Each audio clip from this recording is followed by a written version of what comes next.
Tutto pronto a questo punto per la quarta corsa dal Savio, un confronto sul miglio per cavalli di 3 anni. Sono in 7 al via, 1 Aquila, 2 Esir Selva, 3 Astronaut Horse, 4 Aramist, 5 Alice Griff, 6 ancora Tubigi, in seconda fila 7 Aliprav. Favori sono per Alice Griff, numero 5 Marco Stefani in sediolo, l'allieva del team Goccia d'Oro.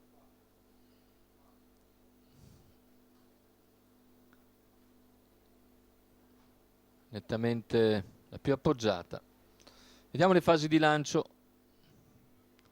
Velocità di Esir Selva, Aramist e Alice Griff.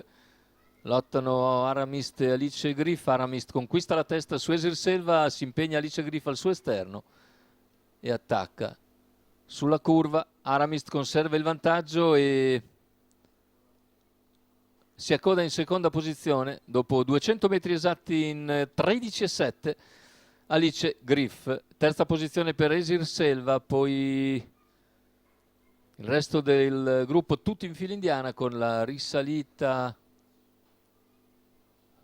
all'esterno, ci sembra, di Roberto Vecchioni con ancora numero Tubigi. 3 Astronaut Horse, mentre ha sbagliato Astronaut Horse. squalificato. Intanto 28,7 per i primi 400, va via Di Lena, VP dell'Annunziata con Aramist, completa in 45,1 i primi 600, rallentamento in curva.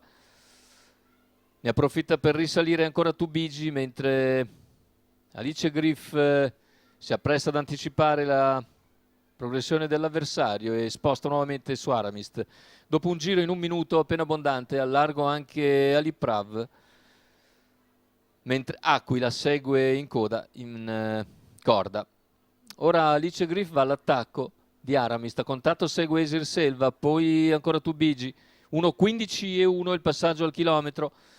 Più indietro Aliprav con Aquila all'interno, insiste Alice Griff, si avvantaggia su Aramist a 450 dalla conclusione, scende la corda prima della curva finale, 400 al palo, 14,1 il parziale. Ora avanza ancora Tubigi, va su Aramist un po' in difficoltà, intanto Alice Griff ha preso vantaggio ma si ingamba bene ancora Tubigi all'esterno, mentre Aramist si getta di galoppo.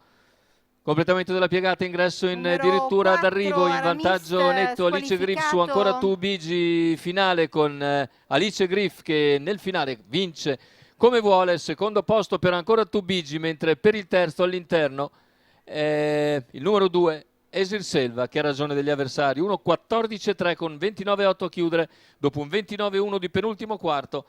A segno quindi la favorita Alice Griff, che ritorna così alla vittoria. In sediolo Marco Stefani, che corre in scia ad Aramist fino al chilometro, poi sposta all'esterno per anticipare ancora Tubigi, passa già ai 400 finali, poi si stacca in solitudine per vincere da 1,14,3. Alice Griff, Marco Stefani, team Goccia d'Oro.